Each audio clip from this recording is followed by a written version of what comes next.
Hello! Today I wanted to make a video on what is embodiment. It's a big topic. I'm surely not going to cover everything in this video, so this could be just part one. We shall see. But I wanted to just start sharing some more information for those who don't really understand what embodiment is. So I'll go over a few different distinctions. One is embodiment versus somatic work, feminine embodiment versus masculine embodiment, spiritual embodiment, and embodied yoga. Depending on who you ask, we're going to have different responses to this question, what is embodiment? So just know that while there is an umbrella understanding between fellow embodiment coaches or embodiment practitioners, mentors, there is a lot of variation in how we approach this kind of work. First, this distinction between embodiment and somatic work. There is a lot of overlap. Some people use these terms interchangeably, and I do sometimes as well, depending on the context that I'm in. I'll just share from my experience finding this work. When I was looking into somatic work, it was very, very focused on trauma release, trauma kind of therapy, trauma modalities, which is amazing. We need it, right? We need that kind of work. It's body-based trauma therapy, trauma release. But it didn't encompass the entire picture of what I was intuiting in my body. So I looked up some different terms. What could be kind of a synonym to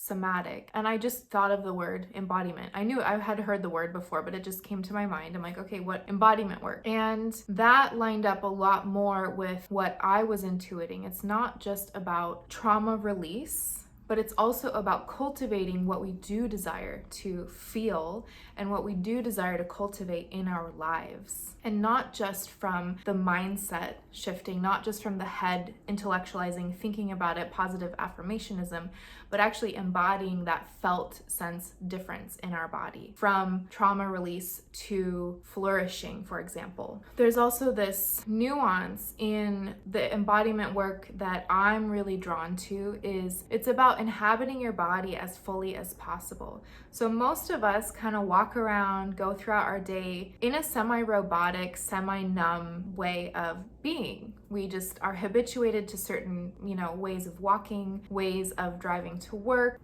structure throughout our days. And there's nothing wrong with that. We need structure. It's very, very important for stability, for our sanity. But, we can kind of get stuck in a rut as well when we get too habituated to a certain way of being in our body. So that's my distinction very quickly between embodiment and somatic work.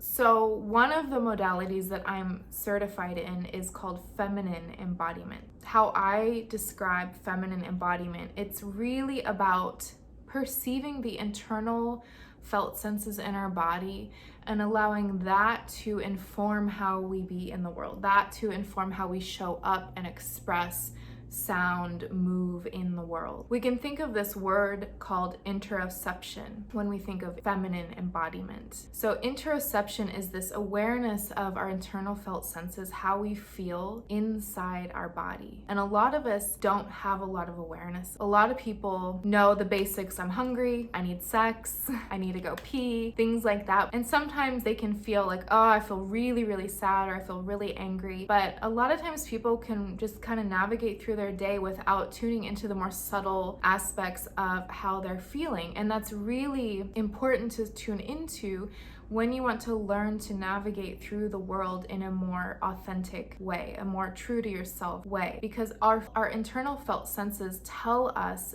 very important information. The positive emotions and the negative emotions, the positive sensation, the negative sensation, it's all really, really important information for us to tune into and feel. So in feminine embodiment practices, there's not really any instruction from the outside.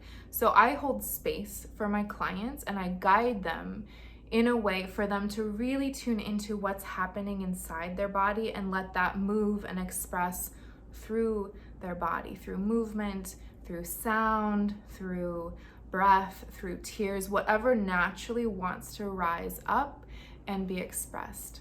We as a culture and a modern world are not used to this. We feel generally quite uncomfortable with this way of being. You don't really see people every day walking down the sidewalk crying or moving in erratic ways, or if you feel anxious, you shake. You know, that's a cue for people who feel really anxious, like go somewhere and like shake it off, because that's the energy of anxiety, and then it starts dissipating. But we're not really habituated to showing that because it's very vulnerable, right? It's very scary a lot of the time to show what's happening inside, because historically we could have been ostracized or we could have been demonized. But feminine embodiment is incredibly powerful because it really helps us tune into what is really, really true inside of us. We don't have to use the word feminine. It doesn't really matter to me. It has nothing to do with gender. We all have both masculine and feminine. It's just more like when we tune into the energetics of masculine and feminine, that this is more of a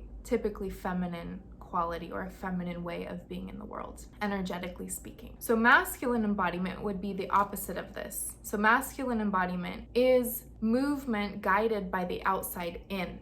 And we are much more used to this. So yoga practices, typical yoga asana practices, martial arts, dance, unless you're doing, you know, free form ecstatic dance, but even then you're probably moving to the music. Most any movement that we do like that would be considered a more masculine embodiment, and we're much more habituated to that. And there are huge benefits to that as well, right? We know so many benefits to yoga, incredible benefits to martial arts, to dance, to all of these kind of movement practices. We know with Amy Cuddy's work, for example, she talks a lot about power position. So like you can change your stance, and even if you feel like you're having to fake it for a while, if you stand in a certain way, it will eventually change the way you feel in that moment, right? So there's benefit to both. There's benefit from tuning in and moving from that space, from the inside out. And there's benefit from that instruction outside and letting that guide how you be in your body. We need both. This other aspect that I wanted to briefly touch on is spiritual embodiment. And this integrates both in a way. And in my training, it's under the umbrella of non-dual Shaiva Tantra. This is not Neo-Tantra that you're probably used to hearing about. Spiritual embodiment is about fully inhabiting your body, being as human as you possibly can while you're here, not trying to transcend or escape or make it wrong that you're human, but actually being as human, being fully alive as you possibly can while you are here. And that takes tremendous courage. Most of us try to escape in some way. Most of us try to transcend, try to escape the body, escape the troubles, the tumultuousness, the challenges, the fears of being human. In the Bible, you know, it mentions that our bodies are sinful. In a lot of Eastern philosophy that we have kind of adapted in the West, a lot of it is about transcending the body. But spiritual embodiment is the exact opposite. And this is why I landed on this tradition in particular, because it never made sense to me that if I'm here, why is my whole purpose to leave? That just never made sense to me. When I finally discovered non-dual Shaiva Tantra, Tibetan Buddhism is also a form of non-dual Tantrism as well. I don't know if that's a word. But it's the same kind of way of being. It's about being fully human while we're here.